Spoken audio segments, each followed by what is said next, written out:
欢迎收看新闻大白话，我是主持人翟轩，马上欢迎一下这个阶段加入我们讨论来宾，前大使谢文吉，大家好，各位朋友大家好，国际事务专家赖岳谦，主持人好，观众朋友大家好。还有耶鲁政治学博士郭正亮稍后加入我们。来看一下哦，这个川普对于中国大陆的态度，哎呀，反反复复的，现在就是自己一直在那边一下放话凶，一下放话善意啊，就是自己好像在演一人分饰两角那种感受哦。那他现在要第3度来延长 TikTok 的禁令到6月19号。他说呢，这个字节跳动旗下的短影音平台 TikTok 未能在6月19号期限前达成协议哦，那他是愿意延长这一家中国企业出售其美国资产的最后期限哦，所以他现在看起来好像在释放一些善意啊。他说，愿在适当的时机降低对中国的关税。然后原因是因为他们很想跟我们做生意啊，就是哪怕他释放善意，但是他嘴皮子不能输哦，就是他面子不能掉，就说是因为你们想跟我做生意，我才要跟你们再谈一谈呢，我会替你们来降这个关税。他在接受 NBC 访问的时候说，某个时间点会来降关税的否则呢根本就没有办法跟中国做生意，因为他们很想跟我们做生意哦。那他说对于中国近期的声明也表示赞赏，认为这些表态积极正面，同时强调任何达成协议都必须是公平的。这个是好像释放善意但是转头他又讲说，哎呀，跟中国建交是尼克森做过最糟糕的事情哦。转头又变了个样啊，所以你看他一个人这样反反复复的，但是他又说，现在美方的官员呢正在就不同议题与中方的官员在进行沟通。那再来呢？现在中美看起来是谈不拢啊，因为中方也没有想要跟他谈嘛，所以川普就开始又在内部找麻烦嘛，他又再次批评这个就是联准会主席鲍尔说，完全的呆板矮板，又说任期结束之前呢，是不会开除他的，因为他之前是想说会要提前开除他，因为他本来任期是到2026年的5月任期结束哦，但是呢，他现在讲说，我不会，就又改口啦，又变啦。一下子说要开除人家，一下子又说不会啊，那就连他的任期也是这样子变来变去哦。他原本之前讲说，有可能要选第3任总统哦，但是他现在又转念啊，又改口啦，又说没有兴趣要选第3任总统任期，所以变化之快啊，瞬息万变，真的是用来形容他不为过。那再来，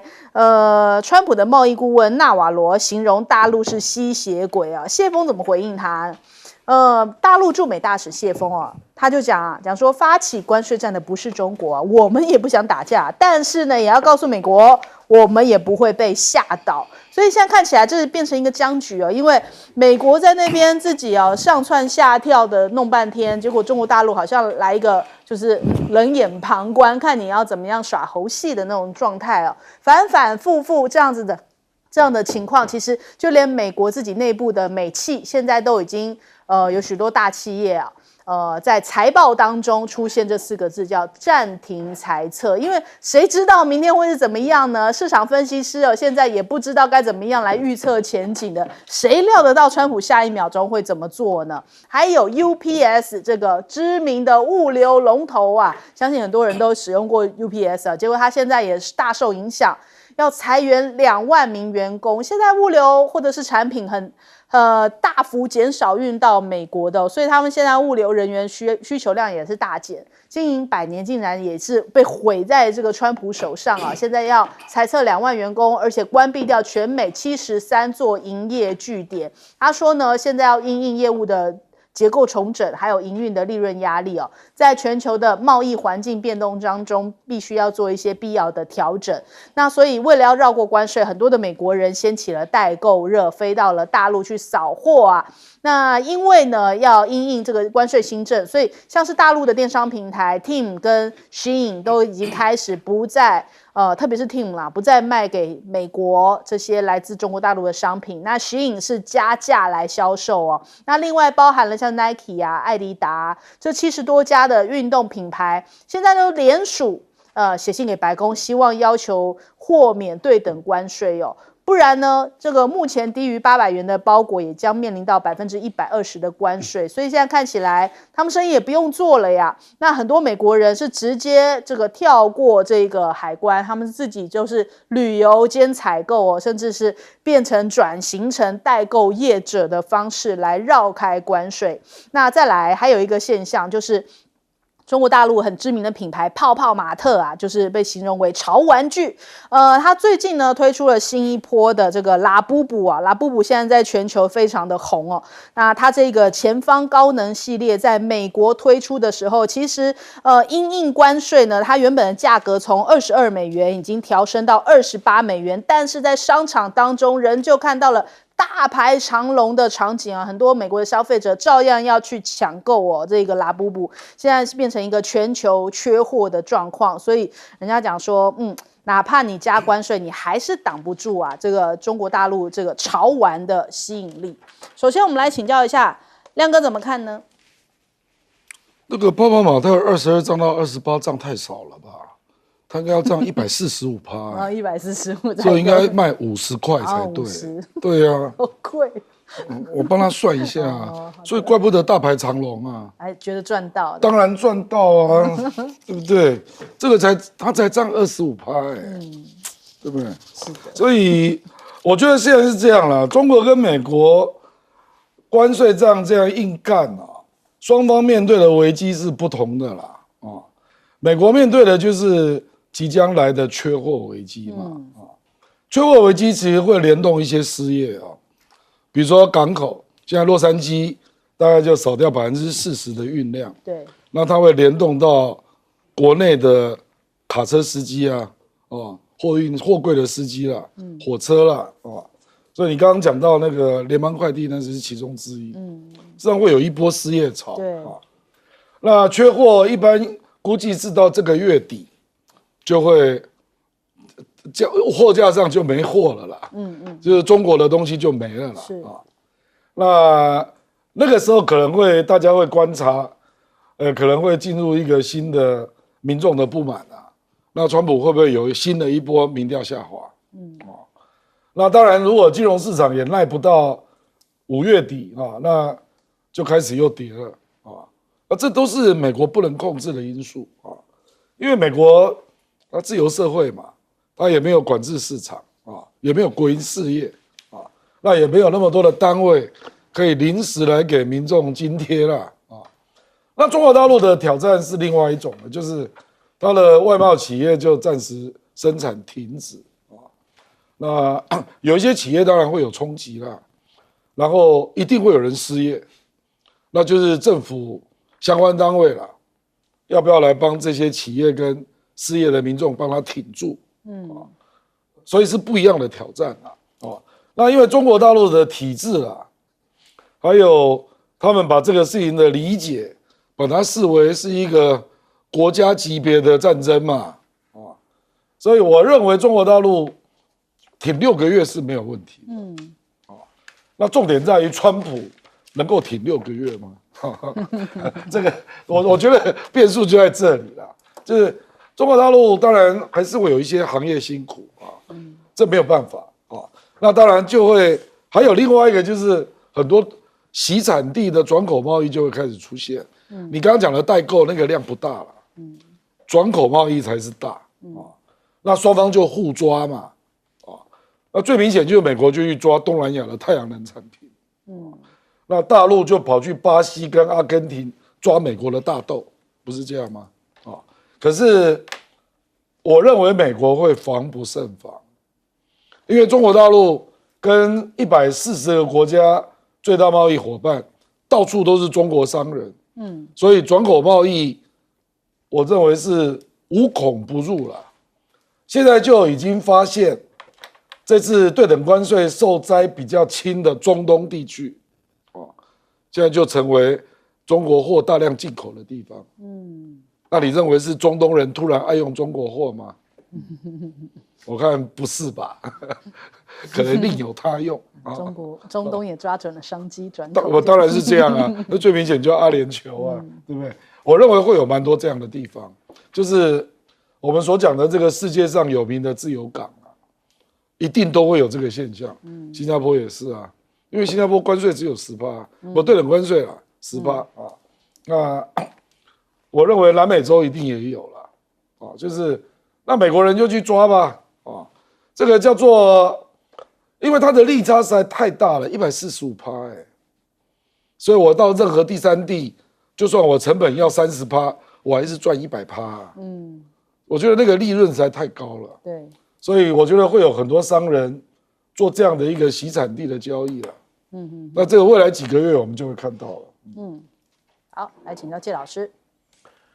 对，那个泡泡玛特是中国厂牌，它的这个已经在香港上市了，这个公司只有15年历史，就这样子啊，就闯出一个名号。老板是河南人，河南人，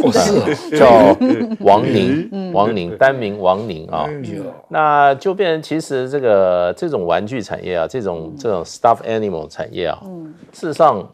这个成为世界级产业很有潜力啊。对，80年代、90年代，日本有一个很有名的那个产业叫 Hello Kitty， 三丽鸥，sorry， 那个三丽鸥，对。然后美国你看它的 Disneyland ，Disney Store， 现在到处都是啊，这个，所以他们的这个营业额很大。现在连 Disney 都跟泡泡玛特合作啊，他现在就是说他有他这种特殊的人物造型，那他慢慢一个一个自己创造出来，也有把一些既有的买回来，都收在他的名下。所以泡泡玛特现在就是说，他这个营业方式就是一个非常天才式的，然后卖盲盒。我也认识有人买了盲盒，都很兴奋哈。就是我，那就变成就是说，这个是中国产业，那这就符合现在就是福袋啊，福袋，我家都堆满了。这符合叫什么？这符合叫创意。就是说这个是所谓的商业模式的创意。对，那这个商业模式的创意，我觉得它比较怎么讲呢？比较重要的是，中国大陆过去都是代工。玩具都是美国的欧洲的大厂设计好了，交给中国的厂去生产，照人家的图纸生产，这个就不一样。这个就自己的自主的品牌，然后自主的怎么样？自主的创意，然后呢，自主的这个推广的团队，所以它的强内在什么？强在创意跟团队跟这个行销。所以我们台北也有啊，台北在我们林口就有一家，最明显的位置，我当时去那边，对，三创、红海那个也有一个，好大一间，西门町还有旗舰店。对，我第一次去的时候，人山人海，我说奇怪，这是什么店？我后来还知道这个店原来这么了不起，所以现在在美国，现在它新盲盒出来，大家去抢啊，在那边排队啊，那个我一点都不意外。所以我觉得就是说，中国经济发展到今天已经不完全是制造了，然后还有的这个在哪里？在创意，产品的创意，再加上什么？再加上商业模式的创立，然后还有行销的能力，这个就更厉害了。你只会制造，你后面这3点没有的话，那你还是停留在一个阶段。现在像这种泡泡玛特出来，你就知道中国的生意已经打到全世界了。而且不是拿人家图纸来生产，而是用自己的创意，自己 IP， 而且那一种就是叫 business model， 就是生意的这种形态中国大陆已经证明有这个能力了。所以我觉得川普要跟中国打贸易战实在不太了解中国，所以搞到今天才没有人理他，天天在什么怪爷爷骂奶奶的。所以美国也把它誉为说这是 iPhone 级的现象，就像当年 iPhone 开卖的时候排成那种人龙我们来问一下赖老师，川普的这个手段，大陆其实很明白的也讲过就是我们已经看透你的手段，就是说，先把关税拉得很高，然后就我愿意降，那我们就可以来谈了。但问题就在于你不管降多少，还是比原来的高很多嘛。那原来的高很多是你片面的高嘛。所以这个部分里面，对大陆来讲的话，你要玩这一套，其实看得很透了。所以大陆对于川普的这种有关于关税的一个谈判的态度一以贯之，从来没有变，就是说要谈可以谈，要打可以打那在要谈可以谈这个部分里面，你必须要回到这个停止胁迫。那你要停止胁迫，停止讹诈，你就必须要拿出行动来。那所谓的拿出行动来，就是说要谈之前，你就必须要先把你外加的那些关税全部拿走。那也就是说，对等关税的147%啊，145%你要拿走，钢铝税拿走，汽车税拿走啊，所有的税你全部拿走了以后，我们从你都拿走的情形下，然后从 WTO 的框架我们开始谈起。那现在的问题是在于大陆还没有跟你明说的是，要从2018年之前的关税基准来谈起，还是从今年4月的关税基准来谈起，他只是没有明说这一点。那过去是主张就是要从2018年之前的关税谈起嘛，所以我觉得川普不管你这个耍什么手段啦，又说我愿意降关税啦，我愿意跟你谈啦，你也想跟我谈啦，不管你讲什么，其实大陆来讲就是说没有采取行动前都没用。那瓦罗就恼羞成怒啦，那恼羞成怒的那瓦罗就讲尽各种狠话，讲尽各种难看的话，但是问题就在于没有意义啊。为什么？因为他并不是最高的贸易谈判代表，他是顾问，所以最后在谈判的时候，那对不起，不是他来谈，那没有人会跟他谈。原因很简单，就是他并不是一个可以在谈判桌上跟大陆来谈的人。那这样的情形，我们看到的结果就是，你美国没有拿出行动之前，那大陆根本不会跟你谈。那 TikTok 这个又是更是一个笑话了，因为大陆的态度就是不准卖。对，就这么简单，不准卖。那对于川普来讲，他在面临一个考验，就是不准卖，然后你要不要关掉？关掉的话，那伤害的已经不只是 TikTok 的问题了，而是美国在 TikTok 上面做生意的这一些企业哦。因为美国有非常非常多人，包括运输、包括物流、包括这个广告、包括各种业者都在 TikTok 做生意。一旦关掉以后，他们就没有办法做生意了，这个影响也很大。还有就是在 TikTok 里面获得利益的网红，那这些更多几百万人，所以在这样的一个情形下，对于川普来说，你要得罪整个美国的年轻人跟美国的各个阶层的人，我想他没有这个勇气，所以他只好自己打自己的脸，说我对于 TikTok 有特殊的感情，在演。那反正态度就是说，你要关你就关嘛。那我们来看看嘛，你关了以后，那我以后下手就没有什么好客气的了。那下手那就很多东西都可以下手啊。那我另外认为说，如果有一天川普把他的145的这个关税固定化之后保证美国会新兴一个行业，这个行业是过去在台湾有，台湾过去对于奢侈品像化妆品名牌包都有那种跑单帮的。我个人觉得，如果川普一旦把它固定化以后，美国绝对会新兴这个行业，专门跑单帮因为跑单帮到中国大陆来扫货，然后再回去美国卖，哇，这个利润还很高，所以对大陆的企业影响不大，但是对美国影响倒是挺大的。好，我们先休息一下，广告之后马上回来。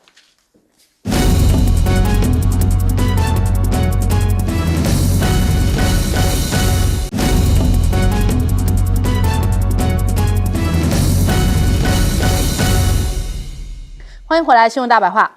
来看一下这个川普现在是不是逼走了好多的科学家哦？美国的知名奈米科学家，哈佛大学的前教授利伯，他在美国被控告呢，涉嫌隐瞒参与了中国招募外国研究人员的千人计划。那最近他就是被北京的清华大学聘为讲座教授那所以好吧，这现在等于说一个推力一个拉力嘛。那个美国一直觉得说你这边也违反国安，你那边也怎么样，然后这边砍你预算，那边什么，逼得很多的一些专业的人员、教授或者是一些科学家都觉得说，哎呀，在美国不好待纷纷想要离开。那美国呢，其实现在也很缺这些专业人员。4月份的 AI 相关职缺比起去年同期增加了184%，但是有这么多人才留在这边吗？光是这样的一个新的统计就是中国大陆培养出来这个 STEM 这 STEM 的这博士毕业生的数量已经超过了美国。数据显示2007年这相关数量已经首次超过美国。但是呢，现在看起来，因为呢吸引和留住外国人才对美国的重要性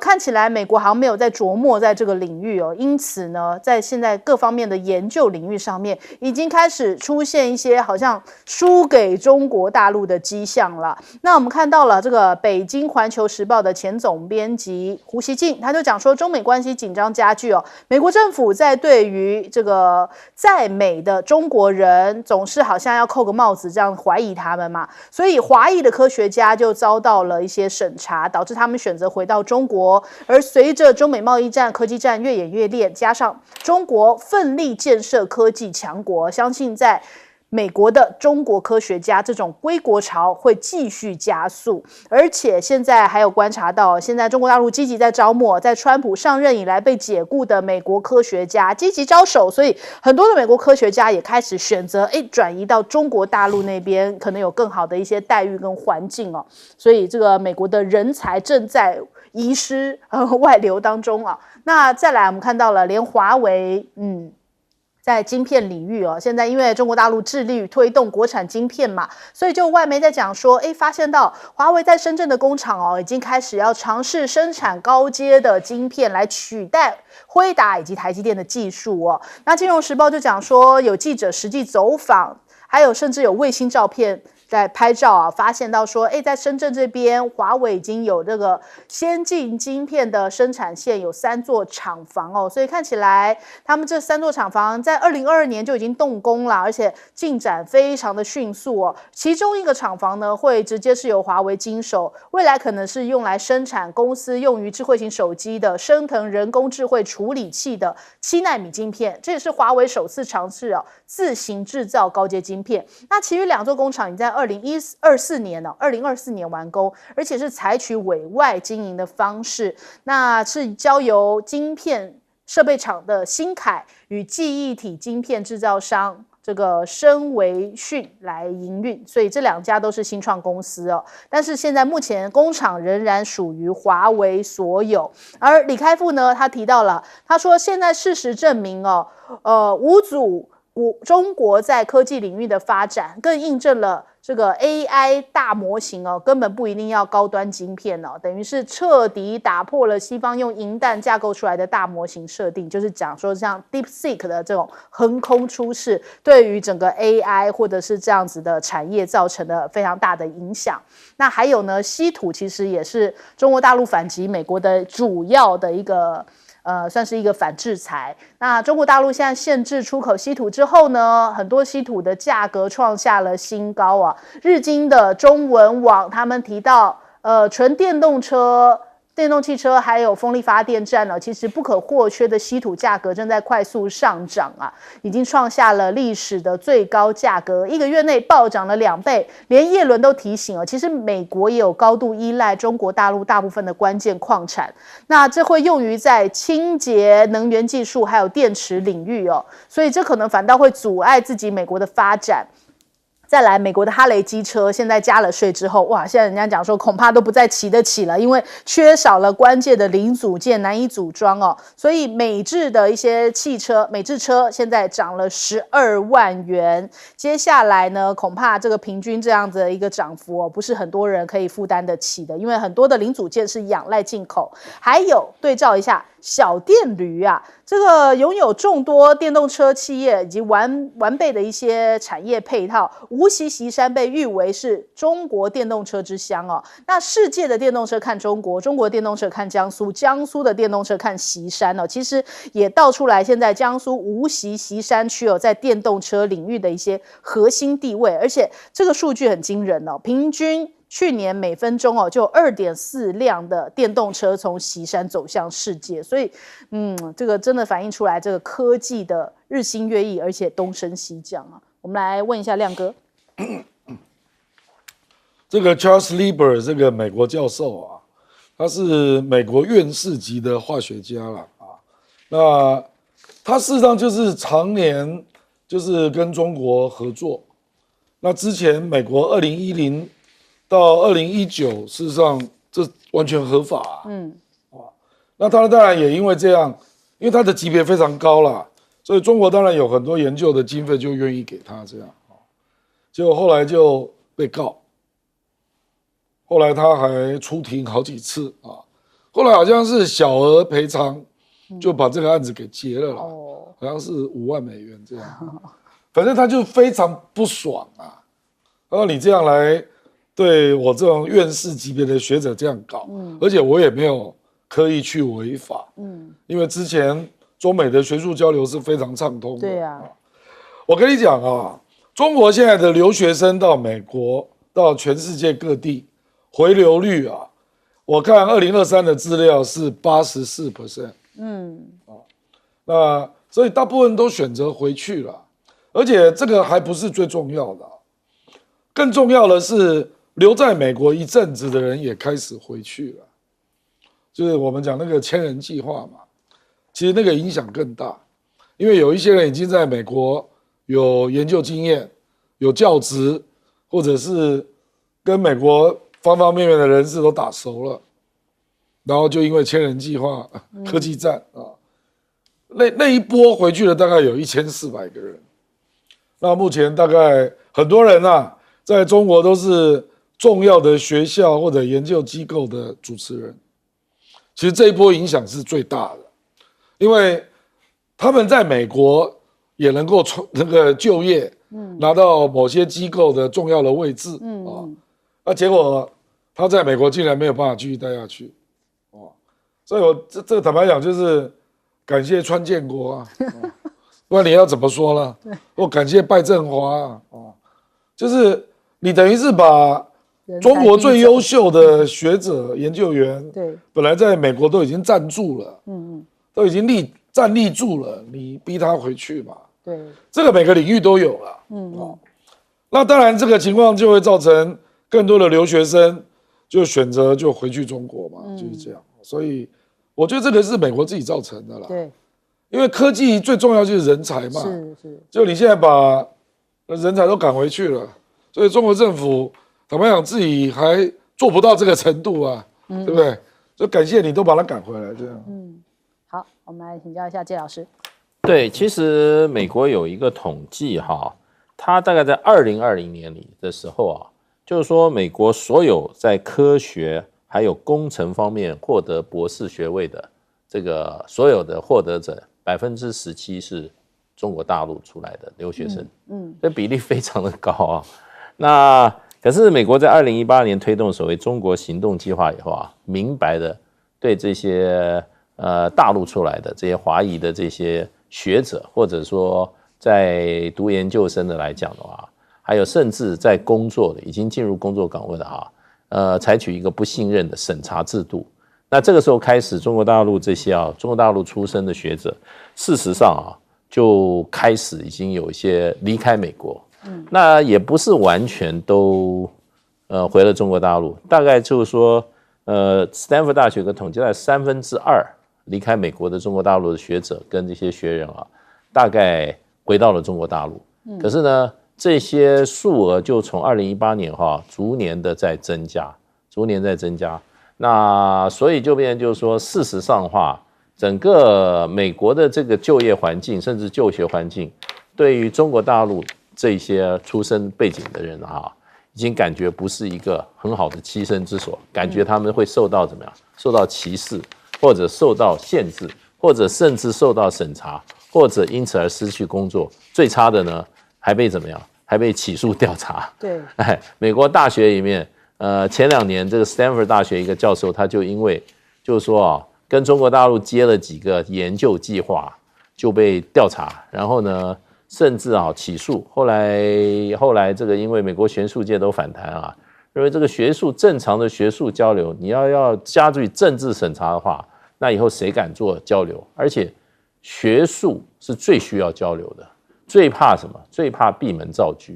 那现在中国大陆在科技方面也有很多发展是超越美国的，所以呢，事实上的话，连美国很多学术机构，他希望都跟中国大陆的学术机构做交流。那可是现在美国的政治是在开倒车，所以呢，其实川建国搞的这些就是说对美国的这些华人高阶的就是说这种知识分子华人不信任，其实正好是帮助了中国大陆。现在连美国人。这些不是中国大陆出身的也到中国大陆去了。不过搞科研的时候，有的时候也不是说有奶便是娘了，就是说你要有钱有计划，这些做科研的人，他的事业才能够发展。对，你这些钱跟计划都裁了，譬如说了，川普就裁了哈佛大学23亿的研究计划。对，那这些人，这些做研究计划的这些高阶的科研人才到哪里去呢？对，如果中国大陆有机会给他的话，给他同样做一个公共研究计划，同样的支持的话，那他当然到中国大陆去了。好，来请赖老师。大陆高科技，特别是晶片的发展速度这么的快，然后能量释放这么的大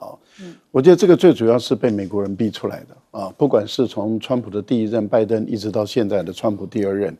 他逼的中国大陆的企业，你要有活路，你就必须要自制，因为他把它断了。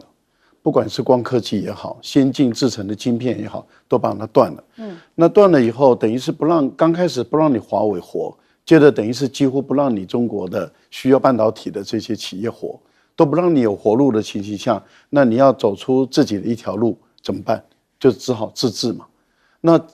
自己要自己做，那就当然就开足马力了。所以我觉得现在不只是华为一家它本身突破，事实上它本身面对的是广大的中国大陆的内需市场，因为当这些科技、这些先进晶片，它的制程越来越厉害，例如说现在7奈米没有问题了，5奈米也没有问题了，然后开始往3奈米的方向在迈进，良率从4成目标定在6成，接着一定会定在8成嘛。那这样的情形就跟台积电的 PK 就会越来越大了。可是如果大陆先以拥抱自己国内的这么庞大的需求量作为一个基础，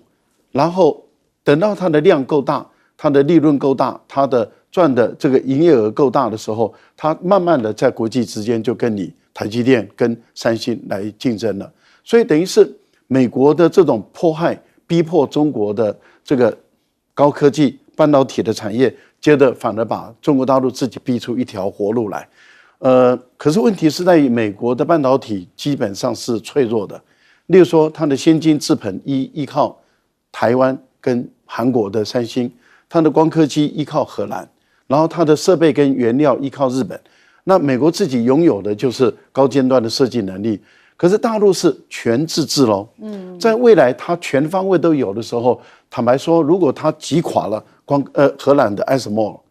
那你美国跟你其他的国家基本上就没有什么活路可言了。我个人是认为说，以这样的一个体制来看的话，中国的体制反而是十分的强大，美国的体制反而是非常脆弱，因为它要靠的是联盟的这种维系。可是，一旦联盟面临生存危机的时候，谁晓得他不会赶快选择跟中国的合作？我觉得这部分里面，美国的影响力只会越来越低。一直循着美国的思路走，那是一条死路。中国大陆的创新就在于用中国的思路自己走出一条路。我觉得这个才是跟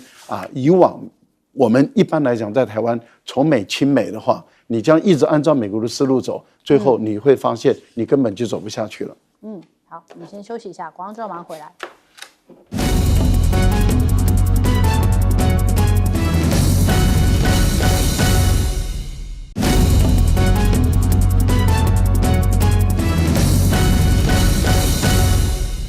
欢迎回来，新闻大白话。来看一下这个 WOS 到底是怎么样走的呢？现在据说还有一个内幕消息根据美国的《每日野兽》这个报道呢，他就讲说，可能呢，它是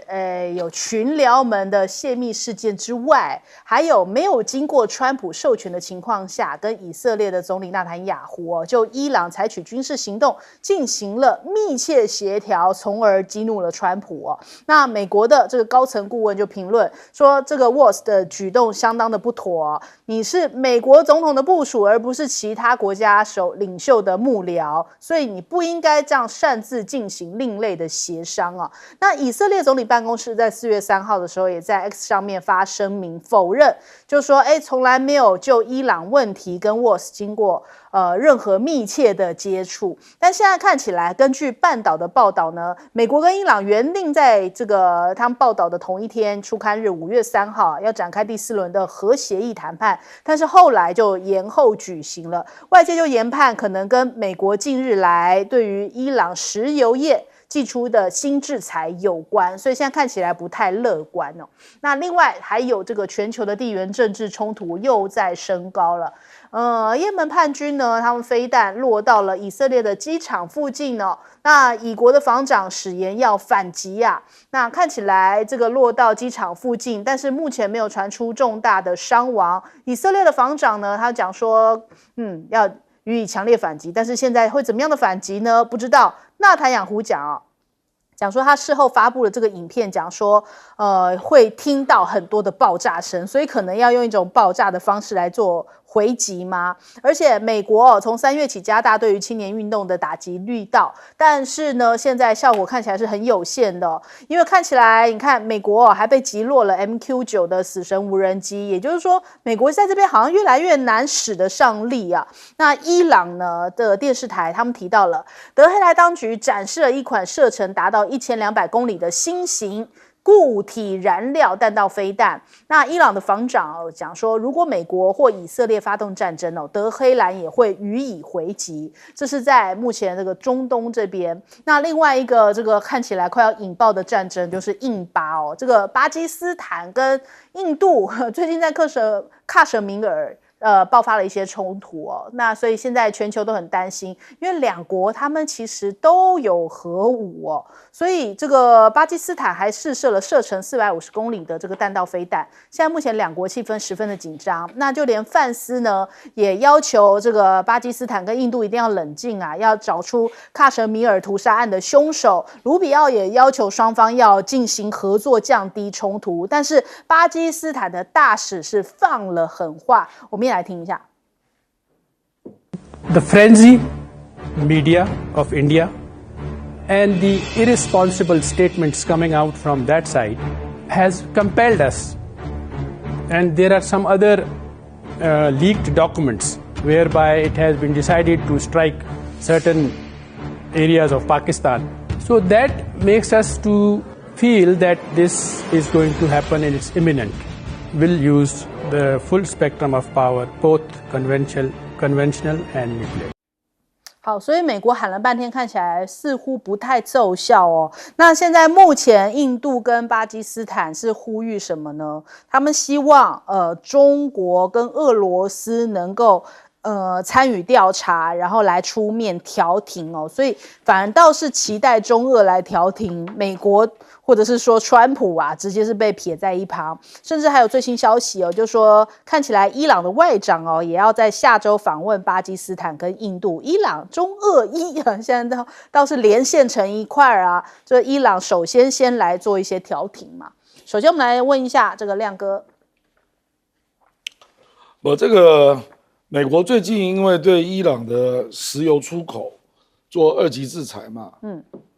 这个当然对伊朗是非常大的压力啦因为还好是因为中国是最大买家，那中国也不在乎，不然对伊朗的经济那就是非常大的压力那现在的问题在到底美国你跟伊朗，你到底矛盾是要拉到哪一点因为伊朗要的其实不多，他要的就是你取消经济制裁，就这样而已可是美国是川普自己退出伊朗核协议，那个是2018年，那现在川普又上来了，那伊朗当然不可能在这6、7年都没有进步嘛，所以人家那个核浓缩已经从当年的5.6% 拉到现在60%，那也发展出无人机的产业。等等那你美国是要伊朗退回到2018吗？他怎么可能答应？那如果是现在是60%，你要不要接受？就是我就不再继续发展，因为核武级别要95%嘛。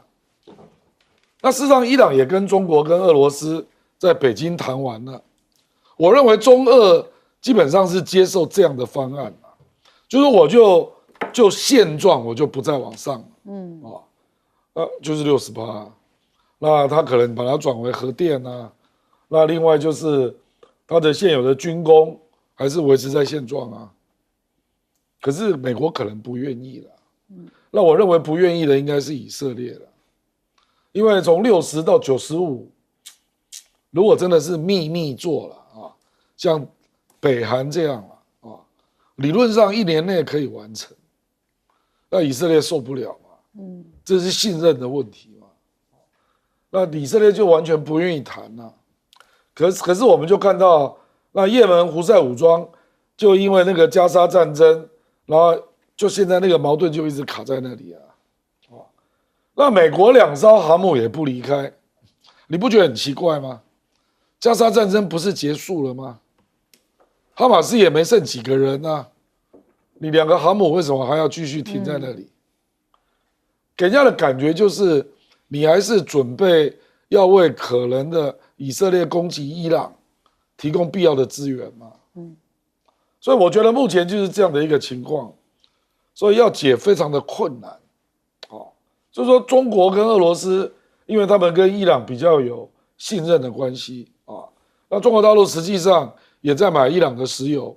那美国认为这些他都不能接受，那就是那可是以色列对于伊朗什么样的条件可以接受？我认为对伊朗来讲是非常不合理的啊，就你怎么可能叫我这6、7年来所进步研发的一些状况都要倒退回去？对，因为核协议不是我造成破局，是你川普自己退出啊，然后拜登就不敢回去嘛，所以等于是始作俑者是你美国，因为这当初是奥巴马支持嘛，结果大家就签了嘛，那包括欧洲国家也都在里面啊，破坏核协议是你美国政府啊。那你现在再怪罪到伊朗自己破坏之后的发展状况，叫你要倒退到2018的状况，我觉得这个不可能啊，是做不到的啦，那欧洲国家，我认为欧洲国家也不一定支持美国的立场，那可是就是因为形势比人强啊，以色列就是军力比较强大嘛，那美国就完全都听纳坦雅胡的意见嘛，就这样。好，请教介老师。其实这个 Wolves 去职跟当时这个川普在1.0的时候，他把他当时的国安顾问John Bolton 把他 fire 掉，可能也蛮像的，这个背景蛮像的。因为有一次川普就当着众人的面，包括记者在，就指着说那个家伙就是 John Bolton， 他说我如果听他的话，我们美国已经打了2场战争了。所以 John Bolton 是一个非常好战的，他在这个美国的这个华府的名声就是一个叫什么？他叫 New Con， 就是新左派里面最激进的人，代表性人物。所以事实上 ，John Bolton 在这个原来在小布希的政府的任内当时小布希提名要他去做，提了很多职位，那个参院都不同意，美国参院都不同意。后来就是说提名他去做什么？做这个联合国大使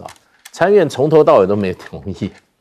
不同意以后是怎么样？是用这种所谓的这种休会任命，叫 recess appointment， 也就是说，我现在参院因为现在的休会，所以总统就直接任命他去当，可是必须要2年之内参院要追